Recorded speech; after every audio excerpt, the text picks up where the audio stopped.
Hi everyone. I'd like to take just a couple of minutes to hopefully give you a little bit better understanding of improvisation, the defining characteristic of jazz. Form in almost all kinds of music comes from repetition of melody, repetition and variation of melody. In jazz, the melody is improvised. It is composed spontaneously, so it's always changing. Most jazz tunes will have a short composed melody at the beginning. It'll repeat at the end. That's called the head of the jazz tune. In between will be what are called solo choruses. Chorus is a term that we use in many different ways in music. In the case of jazz, a chorus is one time through a progression of harmonies, a chord progression. So I'm going to play a simple chord progression, a 12-bar blues chord progression in 4/4 time, meaning there are stresses every 4 beats in the meter, and you'll get a basic sense of what this very common and frequently used chord progression sounds like. 1, 2, 3, 4, 5, 6, 7, 8, 9, 10, 11, 12. All right, so 3 simple chords based on the first, fourth, and fifth steps of a scale. The key of that progression that I just played was B flat, meaning that this pitch, B flat, is the basic pitch on which. Now, I'd like to play a short bit of music.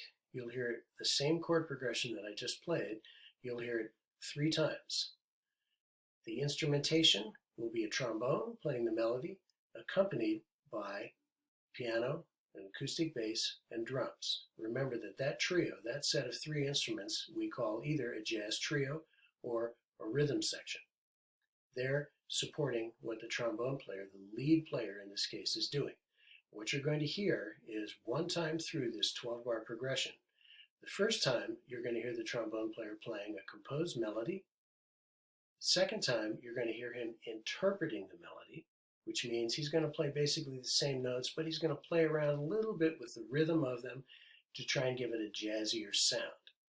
The third time you hear it, you'll hear him improvising over the same progression.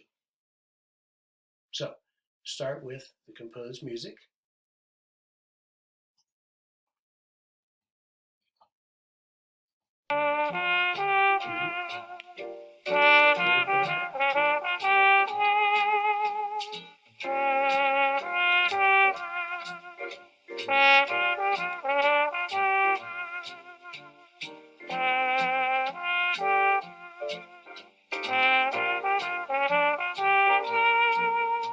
Now he'll interpret the melody in a jazzy style.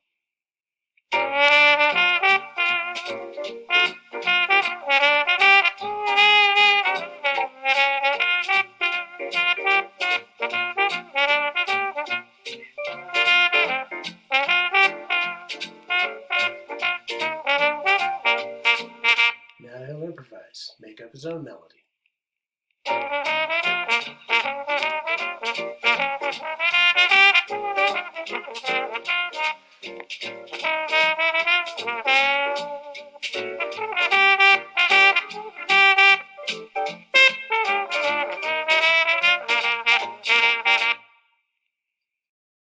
So, that's a basic demonstration of just playing printed music, interpreting it, and then improvising over it. One other term relating to jazz here is the one at the bottom. A riff is just a short pattern of sounds that's played over and over again as a sort of an ostinato, either by a soloist in the course of playing a solo. They might settle on one riff and play it over and over again, or just a few times, or other players in the background could play a little riff to give a little rhythmic energy and harmonic support to a solo that's going on. Now, the remaining terms you see here are different styles, different genres of jazz that have gone through various periods of popularity, and I've listed them in chronological order. Ragtime and boogie woogie Those are both solo piano jazz styles. The others are all ensemble styles.